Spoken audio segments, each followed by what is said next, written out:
Welcome to the Manifestation Method. I'm your host, Ayelet Polonsky, therapist, coach, and Jewish neo-shaman. Here we blend the wisdom of psychology, spirituality, and Kabbalah to empower you with tools for living your most authentic life, filled with love, abundance, and healing. Through somatic, narrative, and hypnotherapy, I've developed the Manifestation Method to guide your soul's transformation and the realization of your true self. Let's rise together. To dive deeper into manifesting your most authentic life, visit ayeletpolonsky.com.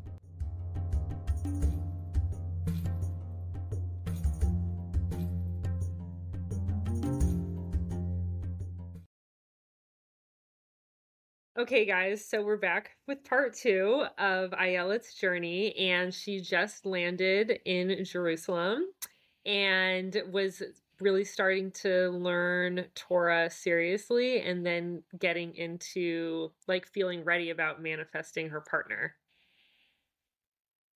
Yeah. Yeah, I remember it really like it was yesterday, actually. It was like all the pieces were aligned and I knew that I knew that I knew that I was getting married that year. Like I just knew it. And so I'm sitting at lunch with five of my girlfriends Mm-hmm. and call me crazy, which they did. Mm-hmm. Right. I said out loud, now, mind you, this is after years of doing manifestation work and getting clear about what it is that I wanted and going through my entire methodology, right? Mm-hmm. To get me to that place where, like, okay, the stars are aligned. I'm meeting my husband this year. And I'm sitting at lunch with my girlfriends. And I said the words out loud. I said, Dear God, if it is your will, my intention is to be married by May of this year or something better. So remember, I said May of this year or something better. Right.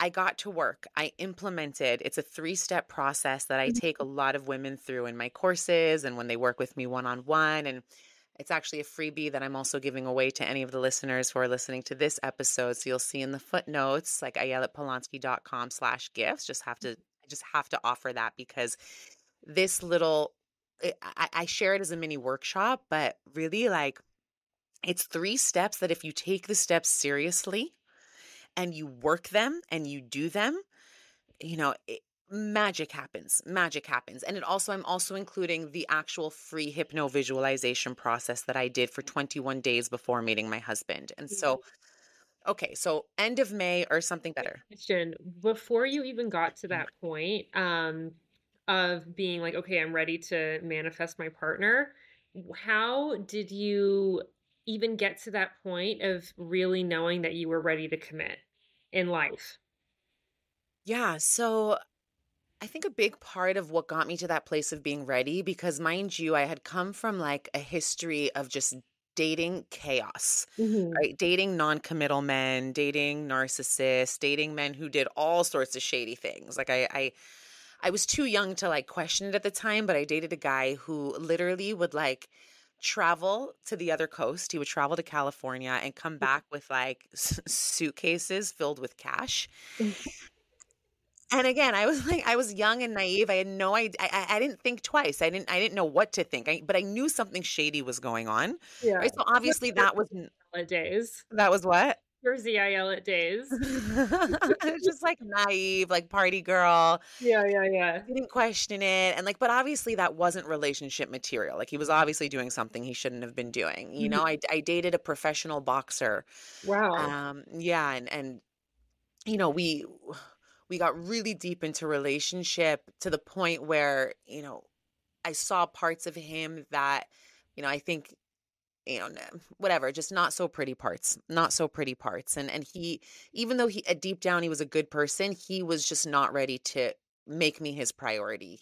Right. Boxing was his priority, right? I dated the guy who introduced me to the guru and we dated for a couple years. And it's like there was this constant pattern of finding men who would always prioritize someone or something else before me, right? So he would prioritize the guru before prioritizing me, and he was never ready to commit to something serious and long term. So for years, I was just manifesting and attracting chaos, non-committal men, narcissists, you name it. And so what got me to this place of like real readiness was when I was actually willing to like, to access my shadow, to go into the parts of me that I didn't even realize were attracting the chaos, right? Because if I'm attracting chaos in relationship after relationship, it must mean and signal to me that something inside my inner space is chaotic because we always manifest what we are a vibrational match for. We don't manifest what we want, we manifest what we are. And Mhm. because I had come from this like upbringing and this internal world as a child of chaos, when it came time to start dating, I was just matching, like the universe was matching and Yeah. showing me exactly what I was carrying inside. Yeah. So by the time I was ready to actually manifest my husband, I had already done step one in the process that I share in the freebie, which is I call deep removal, Mhm. right? So it's like really going into those places in ourselves and getting really honest and kind of like putting that mirror in our face and saying, wait a minute, why is it that I am manifesting? Why am I attracting chaos? Why am I attracting narcissists? Why am I attracting non-committal men? What is it about me that's a vibrational match for that? Mhm. Okay. And so once I went in and started doing that work and really alchemizing, shifting and upgrading those codes, Mhm. the chaos codes, we'll call them, into codes for stability Yeah. and groundedness, it Mhm. was like instantly everything shifted. And I ended up attracting my husband, who is the most stable, grounded man I've ever met. So once I did that deep removal, I accessed my shadow. I saw the things that kind of I was avoiding for many years. I didn't actually want to see. And I brought them to the forefront of my consciousness and I dove in with a lot of courageousness. That's when I was able to then, with the awareness of what I was holding internally, all of the stories that I was telling myself about myself, the stories I was telling myself about men, right? I remember the story of when I was 8 years old and I had a crush on a boy named Tommy. Yeah. And Tommy came up to me one day and he tapped me on the shoulder and he looked me in the eyes and he says, Ayelet, I don't like you. Not even a little bit. Get that through your thick head. And I remember in that moment, just like my whole world, first and foremost, was crushed. But Mhm. what were the stories that I told myself about myself in that moment? Right? I'm not good enough. I'm not pretty. No boy's ever going to like me. No boy could be trusted. Right. And so I started to build all these walls. And that just made the internal chaos become a little more chaotic because it would never let real love and intimacy in, at least not from a man. Right. And so and I carry those stories with me into my adult years. And so this deep removal, this deep digging really requires us to go into the shadow and see what is the stuff that lives in our blind spot. What are the stories I'm telling myself, about boys, about men, about dating, about love? And then I had to go back to the drawing board and rewrite all those stories and then shift my frequency, shift my codes, upgrade the information that I was actually carrying in my DNA. Mhm. Because all these codes, all these stories exist somewhere and they live in our neural networks and they exist in our DNA and they exist within us on a cellular level. And so, if we can go in using our own consciousness, and I do this in deep states of meditation where I go in and I actually reprogram the information in my cells, I reprogram the information in my DNA, I reprogram the information in my subconscious in my neural networks, and I start shifting who I am from the inside out and all the beliefs that I'm carrying about myself and about dating, Mhm. only then am I really ready to say, okay, this is the year I'm getting married. Yeah. Okay, or at least that was Think my experience. sometimes, like, I think with self-help, there's always Mm. things that we're gonna be working on in life, like, there's never one moment where we're whole or complete or anything like that, like, I think there can also be the other side of that is always thinking that there's what to work on, right? Like, you can also turn that into a shadow of being like, "I need to work harder on myself," or, "I need to fix this or that about myself in order to be worthy of a partner." What were, like, the feelings that you felt when you were like, "Okay, I'm ready"? Like, how were you feeling about yourself in life at that point?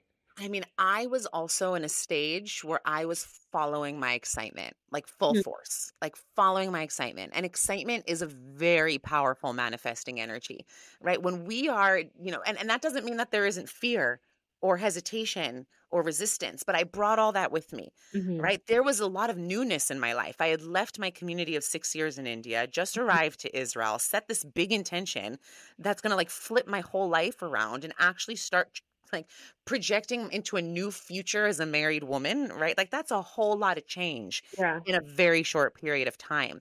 But because I was following my excitement and I was listening to my intuition and I knew that something in my life was ready for a big change, I was prepared to bring the fear with me. I was Mhm. prepared to bring the hesitation, the resistance, the voices in my head that are like, right? This Yeah. is big. Like this is big. Yeah. And I didn't just let them go, right? There's all the like self-help gurus that are like, feel the fear and just let it go.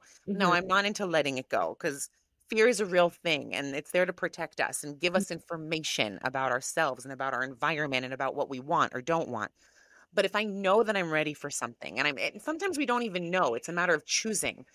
In that place, it was a matter of choosing. Like I was like, I am choosing, and I know that I know that I know that Mhm. I'm getting married this year. And even though it scares the crap out of me, I'm bringing that fear with me because this is a decision that I'm choosing to make.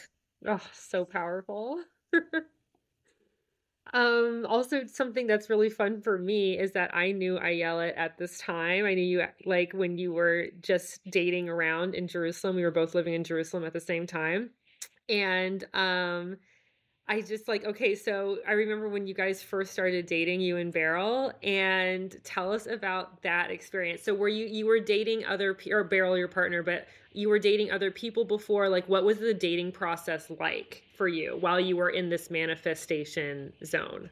Yeah. So, you know, I I kind of put it out there, not just to the universe, but to my friends and to my mentors, right? I'm a big advocate of having mentors because I feel like my mentors sometimes know me better than I know myself in some ways because they're able to see my blind spots and Right. they're able to see where I'm like projecting from my shadow and all of that stuff. So, because they know me so well, I let them know I'm on the market and I'm ready to get married and I'm getting married this year. And like, but it didn't come from an inner space of desperation. Like there wasn't for one moment this thought of like, I'm desperate to get married this year. Like I need it because I'm desperate. No, it was just this like, oh, I get to play and dance with this co creative force and create my reality alongside God, right? Mhm. That's just fun. That's just fun. And it's playful and it's surrendered and it's at Mhm. ease and it's in flow. And so, yeah, I was like, I was being set up on dates. I didn't date a tremendous amount once I made that declaration, I'm getting married this year. I Mhm. didn't date a tremendous amount because remember, I met Beryl 21 days later, but there was like one or two guys during that 21-day process, maybe three, who I'd gone on a date with and like great guys, they just weren't my husband. Mhm. And it's really interesting because during those 21 days leading up to me meeting Beryl, while I was doing my hypno visualization process, okay, and I was doing it daily, Mhm. I was out to lunch with a girlfriend of mine. And she goes to me, Ayelet, I know you're dating and I know you're getting married this year. We all know you told us. And she said, I went on a date with this guy named Brian, and he wasn't a match for me, but I think he'd be a really good match for you. Now, mind you, Brian is Beryl's like birth name. Like that's the Mhm. name he went by growing up.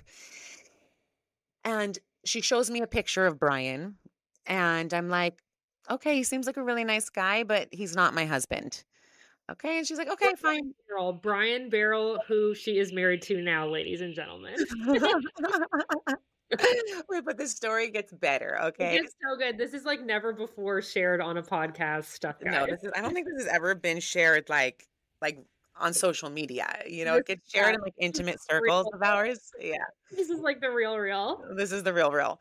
And so, okay, a week goes by and I'm still in my 21 days of manifesting, okay? And another random friend comes up to me and she goes, "Oh, I know this guy. I think he'd be really good for you. Can I set you guys up?" And I was like, "Oh, great. What's his name?" She goes, "Brian." Now, mind you, like I was living in Israel at the time, and it's a very small, tight-knit community. So like everybody knows everybody. So the fact that I didn't know Brian, but everybody else knew Brian, like that already is a mystery in and of itself. Okay. And that two people had suggested him to you. And that two people suggested him. So I go to the second person and I'm like, thank you very much. He's already been suggested to me. He's not my husband. Okay, onward and upward. A few days later, a third person comes to me and they're like, can I set you up with this guy named Brian? And I'm like, geez, like what is happening? Yeah, like, And get the hint already, I yell it. so I got the hint, but round 3, I got the hint. Okay, like forehead kiss from the divine. I hear you loud and clear, like like static is removed. You're coming through strong. And so this guy who recommended Brian the third time, he was like, I went on this meditation retreat last week. I met this guy named Brian, and I really think you two would hit it off. And I'm like, all right, fine. Just set me up with Brian already that I can prove to the universe that he's not my husband. Right? Okay. Fine, I'll do it. Don't twist my arm. So Good. I get on a call with Brian.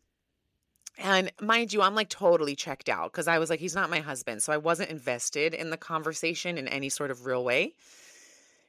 And we find a date to go out. He comes to pick me up from my apartment. I come outside and I see him. And the first thing I think to myself, I'm like, oh, wow, like you are way cuter in person than you were in that picture that I saw 3 Brians ago. Yeah. And we go on this date and like, okay, here's where it gets really trippy. Somehow we came to the conclusion that the first Brian, the Brian that was recommended to me the first time, was actually not the same Brian who I went on a date with. Different Brian. Brian. But Brian Barrel is my Brian, but both Brians happen to be best friends. And they were both therapists, right? And therapists. Yeah. Like everyone was like, oh, Brian, you got to go out with Brian the therapist. Like literally that's how they were introducing him. Right. So it's almost like God needed me to do 21. I'm a big advocate of doing these hypno-visualization processes for at least 21 days, right? Because it really starts to set the stage on a quantum level, on an internal level. Like it prepares you for something. So I really just believe that God was like preparing Beryl and preparing me and kind of joking with me, playing with me in all these other ways to get me to this like big aha moment where I'm on the date with Beryl, who ends up being my husband. Yeah. But not so fast. There was a big scene at the restaurant on our first date. There was drama. There was drama. We're talking high stakes drama. We're talking high stakes drama. Okay. We're hitting it off. We're talking about our values and about our future. Like we just went straight for like talking serious on our first date. Like there was no games from the first minute. He liked what he saw. I was open to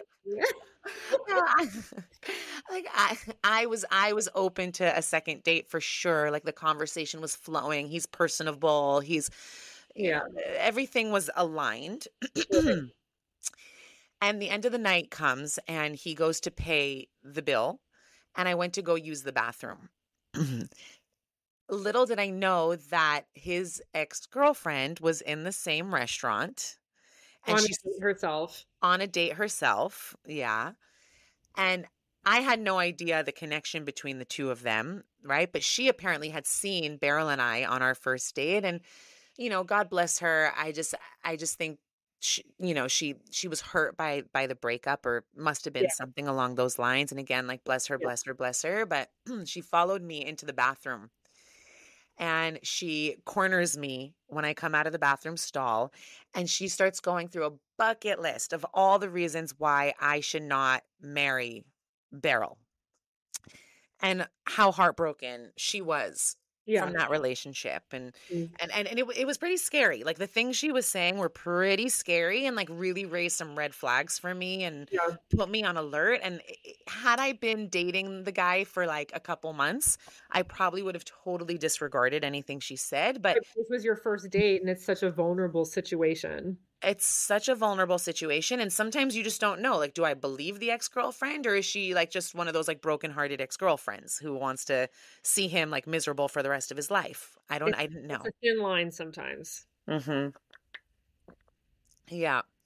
So I leave the bathroom and I see Beryl just like, he saw her following me into the bathroom and he's there in the middle of the restaurant. And he's just like praying, literally praying He to literally God, cooking. like literally had his hands His in the hands air in and he was, his you know, and he walks me home and it was this like awkward silence. So awkward. So awkward because he knew like he knew what she was coming in the bathroom after me for. Mhm. And so I look at him and I was like, very awkwardly, like, is there anything you want to tell me? Is there anything you think I should know? And he was just like, look, I wear my heart on my sleeve and it's something you'll come to find out about me if you just give this a chance. He's like, the ball is in your court, but I'd love to take you out on a second date. Smooth. And That's and smooth right there. it was smooth. And you know what? I really, really respected that he did not badmouth her, not one bit. Mhm. Like, he could have totally defended himself or said that she's, all sorts of things, but he didn't. It says a lot about someone's character. It said a lot about his character. And yet, I woke up the next morning And to a you were mess. like, "No." I woke up to a message from Beryl saying, I had a really great night. I would love to take you out again. The ball is in your court, but I really feel like we share a lot of similar values and desires and Yeah, visions for the future. yeah. Here's a list of like 10 references. And he gave me like references of some like top people Mhm. in Jerusalem and in his life who knew him like inside and out. But you know what? Again, I wasn't in a place to take my chances. And so, and I Well, also, that's such again, a jarring situation too, like, you're on a first date, and then you're followed by the ex-girlfriend into the bathroom, like, that for me would too. I would just be like, "This is just too dramatic." it was just too dramatic. And again, like I didn't come from that inner space of desperation. Even though he was an amazing guy, like I wasn't desperate. So I was like, okay, you know what? If it's not him, it'll be the next guy. And that's okay. Mhm. Okay. So I message him back, blessing him with an amazing future, but not with me. Jokes on And you. I just had to do what I had to do. And that's just what felt in alignment for me in that moment. Totally. Anyways, fast forward a couple of weeks and it's Friday night and I'm praying in shul and meanwhile I haven't spoken or seen Beryl at all. And it was like totally out of my mind at that point. I was like already on to, okay, I'm marrying my husband this year. So yalla, bring him on, Yeah, yeah. And so I'm in shul and I'm praying and a mutual friend, a woman who knows both me and Beryl, who knew about the situation. Beryl had told her about the situation. She came to me at shul and she pulls me out of shul to talk to me and she said, Ayelet, I know Beryl very well. My husband knows him too. He's an amazing guy. He's a mensch. He's a superstar. He's a sweetheart. He's kind. Whoa. He has a big heart. He's grounded. He's stable. He's successful. Like she started going down this list of like all the things I was looking for in a man. As she was speaking, I was like, check, check, check, check. I was like, No. did I just send off my husband? Yeah. Like, what the heck? Meanwhile, Meanwhile, here's where it gets really trippy and like otherworldly. Mhm. It's Friday night, so it's Shabbat. So we have our phones off. Nobody's contacting anybody. And I'm like, that whole Shabbat, I'm like, something's churning inside of me. I'm like, I need to reach out to Beryl. Like, I need to reopen this. I need to revisit this. Also, what this mutual friend told me was that she knows his ex very well. And she said, like, I don't have to listen. I don't have to listen to what she said. It's not true. Right. So the whole Shabbat, I'm like churning. What do I do? What do I do? Do I reach out to him? And it was very clear to me. By the time Shabbat was over, I was like, I'm reaching out to him. Like I need to reopen this, revisit this situation. And what I didn't realize, which Beryl shared with me later, was that Friday night when our mutual friend came up to me at shul, that Friday night was actually the Torah portion, like the parsha of Yosef and his dreams. Okay, now Beryl's middle name is Yosef, and he resonates a lot with Yosef. Yeah. And that same night, Friday night, the same night that this woman comes up to me to tell me how amazing Beryl is, Beryl had a dream that night when he went to bed. And that dream was that someone came up to me to talk to me about him. No joke. And the next day, How he Chills. Yeah. Yeah, I'm telling you, God intervened, spirit intervened, malachim, angels, all of the forces of all the tribes of all the dimensions of all the multiple Yeah. dimensions were like working their magic. Oh, they're gonna be together. Totally, totally. But we had to go through this experience for some reason. Like, I feel like us going through this experience, him being three different versions of Brian until I actually met him, and Yeah. then his ex girlfriend being at that same restaurant. Like, what are the chances on our first date? Okay. And then him having this dream, like all of these forces that kind of like pulled us apart in different ways. Yes. That same force that pulled us apart is the force that brought us together.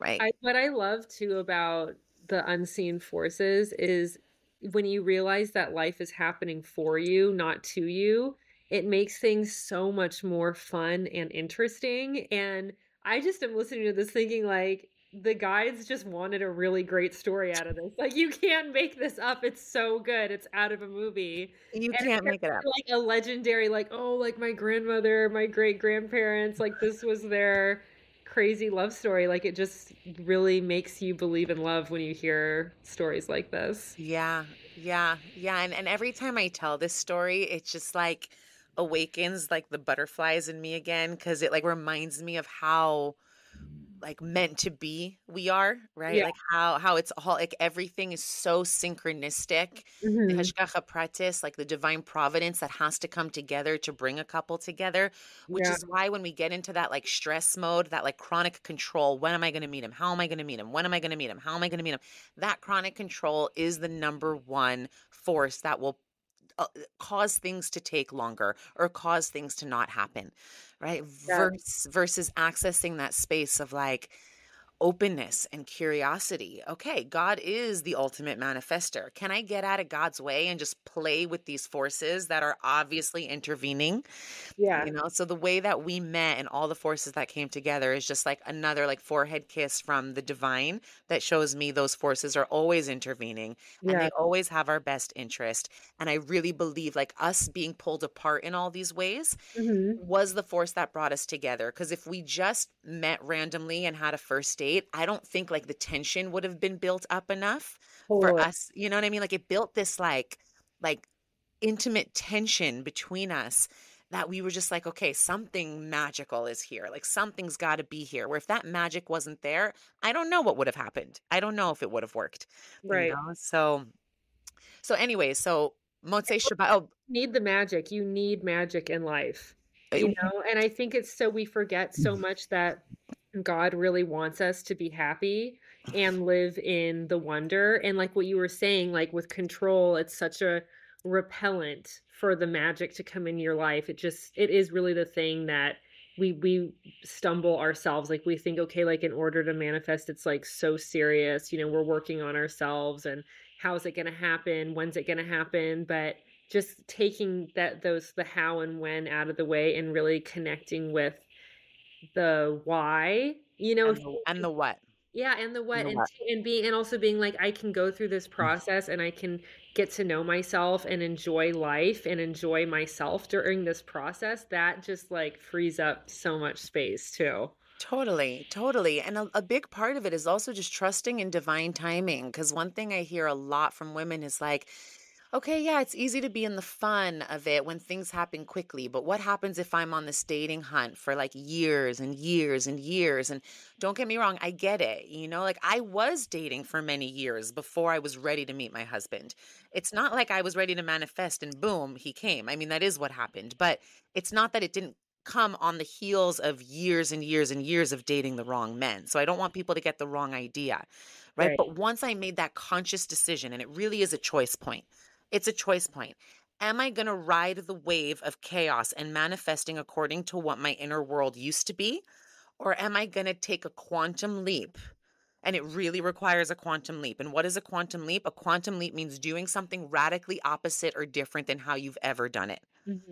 right? Despite all the fear that's going to come with it, right? A quantum leap means acting radically different. And so even though all the forces were against me based on my history of dating and all the forces were telling me, Ayelet, you should be in doubt, you should be in fear, you should be in resistance, you should You be should in worry, protect yourself and like defend yourself. you should protect yourself and defend yourself, right? My quantum leap, the moment I made that declaration that I'm married this year, looked like I will not entertain any iota of thoughts that look like doubt, that look like fear. I am just going to run resiliently in the direction of faith and make that my North Star. Right? It's like, I know that I know that I know that he's coming. Now, does that mean that I didn't have any doubtful thoughts? No, I'm human, of course. Yeah. I have doubts like the next person, but I was able to catch the thoughts and then alchemize them. Actively reroute and actively train your brain and train your mindset to be on that high frequency level. Literally. And it's again, it's a choice point. People are like, how do I do it again and again? I'm like, well, you're met at that fork in the road again and again and Yeah. again. And you get to choose again and again and again. And so it really It's a takes, really simple feeling too. Like instead of going down the spiral of doubt or questioning like how, when, or I should be doing something better, like just in those moments, just really just choosing, you know what? I like recognizing I'm in the spiral and instead I'm just going to choose to trust and be happy and blissful in that trust. totally, totally, totally.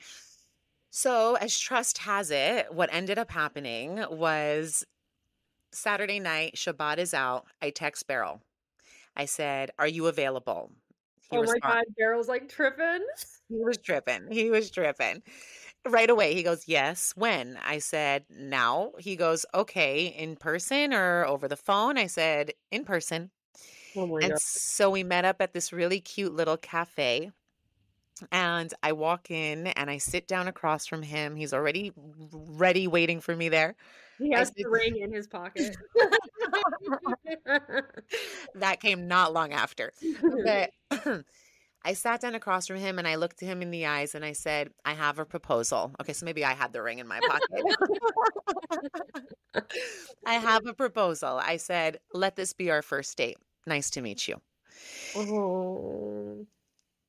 And we just moved forward. We never spoke about his ex. It never became a thing. I didn't even entertain any of what she told me. I decided to just really see it as this is our first date. I'm learning to trust the signs, the universe, the guidance, and what was revealed to me that night at that cafe was that that night was his Hebrew birthday. So he got Present ever, he it's got like his wife. best birthday present ever. He got his wife, Oh and my gosh. and then we dated for 2.5 months, got engaged. We're engaged for 2.5 months. So we knew each other all of 5 months Oh, before we got married. So it was a real leap of faith. It was a real leap of faith because marriage is completely diving into the unknown. And the controlling parts in all of us are going to want to be like, wait, but how do I know? But how do I know? But when do you ever know? First off, when do you ever really, truly, fully know yourself? you don't. You don't. You don't. That's Yeah, the right answer. You don't. yes. And also too, I just think about how we, even in my own life, how many times I've used the excuse of I need to know what happens next to put off making a decision or to put off committing to something or someone or whatever, or even just put off feeling trust. Right. And so again, it's like when I feel a nudge to go in a direction, I'll Hmm. start to take action in that direction. If I'm not meant to fully go in that direction, the universe will show me. The universe will reroute me. Okay. And so there's no like wrong actions in this dance because even all the guys that I dated leading up to Beryl were all divine lessons. And though they were the mirrors that reflected back to me exactly what I needed to look at in myself in order for me to stop and say, wait a minute. No, no, no, no, no, no, no. I want someone grounded. I want someone stable. Right. And so they were all like stepping stones to get me to this place. So there's no when there's a pull, a nudge from the universe, like follow it. If it's not meant to be, it won't be. Right. Right? But it doesn't mean just stay debilitated and take no action because then you're always going to be right where you started. And then where's the magic? Where's the magic in that? I think too, something that I'm thinking about when you're telling me this story is, there's kind of just like this mind trip of time is a construct, right? Like in physics, we know we know time is not real. The only, like, I mean, it is real where it's like right now it's, like 4 p.m. or whatever. But at the same time, it's also something, the only reason that it works or is real is our relationship to it. Or even like aging, yeah, obviously that's real, but it's like you can talk to someone who's in their 80s and they're like, I feel like I'm 23, and so thinking too about, oh, like when we go through these dating experiences and it's like, oh, I've been dating for so long, it's not going to happen for me, or I should have done this then, like looking back and regretting life.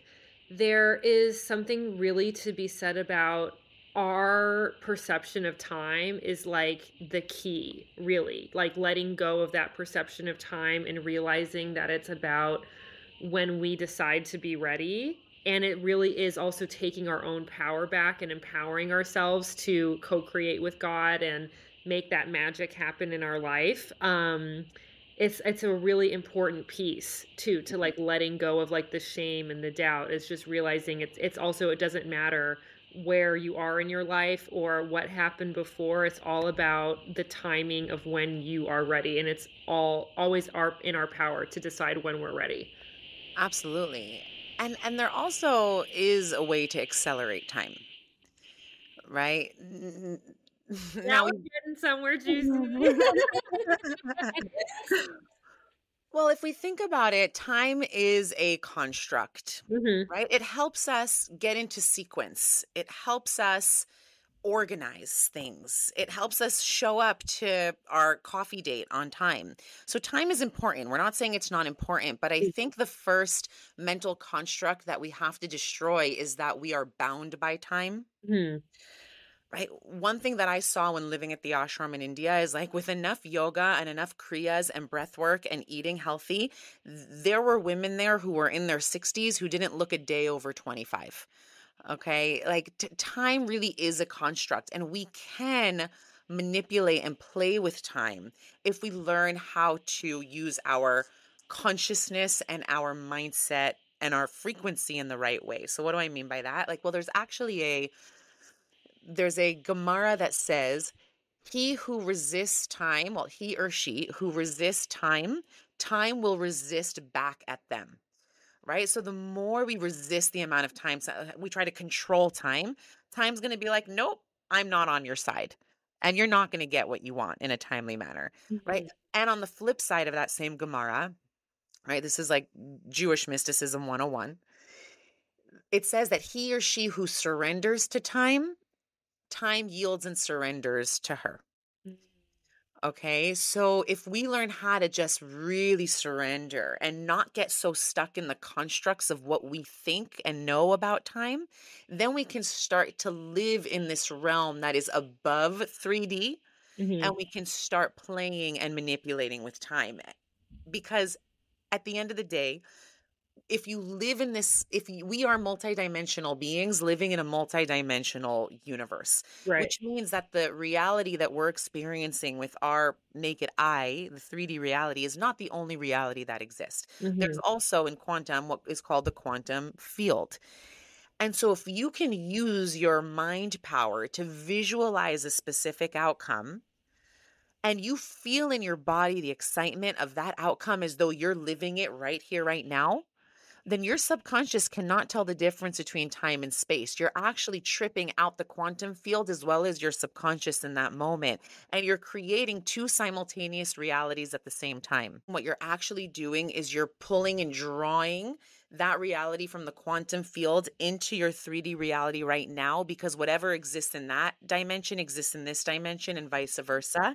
So you use your own consciousness to program the field of infinite possibilities. And by doing that, you actually start to speed up and accelerate time, which I really, really want to dive deeper into a whole podcast on Yeah. time acceleration, because I can go.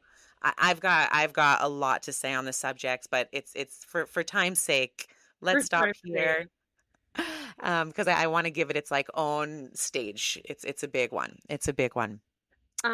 Right before we wrap up, Ayelet, is there anything special that you want to say to people who are looking for love in their life right now, or who are just on the cusp of manifesting their soulmate or thinking about manifesting their soulmate?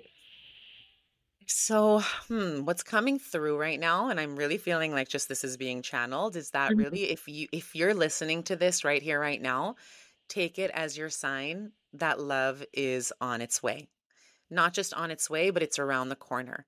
And I invite you to hold on to this as a prayer from my lips to your ears and directly to your heart, and hold this as like as your divine guidance, as your forehead kiss, right? Knowing that if you just hold on to this with that same quantum leap of knowing, know that you know that you know from an inner space, a frequency of full faith, no doubt, but full faith that he's coming, he's around the corner, then this is your sign, this is your message, and this is my gift to you. And the only thing I ask for in response in response to this is when you manifest this person, message me. Let me know because I want to hear from We you. want to celebrate with We you. want to celebrate with you. Thanks so much for listening. This was so fun. See you guys And next week. see you guys next week. Happy manifesting. Thank you for joining me on the manifestation method. I hope today's episode has inspired you on your journey to authenticity and abundance. Remember, your transformation begins with your mindset. If you're ready to take the next step, visit ayeletpolonsky.com for more resources and guidance. Until next time, here's to your rising.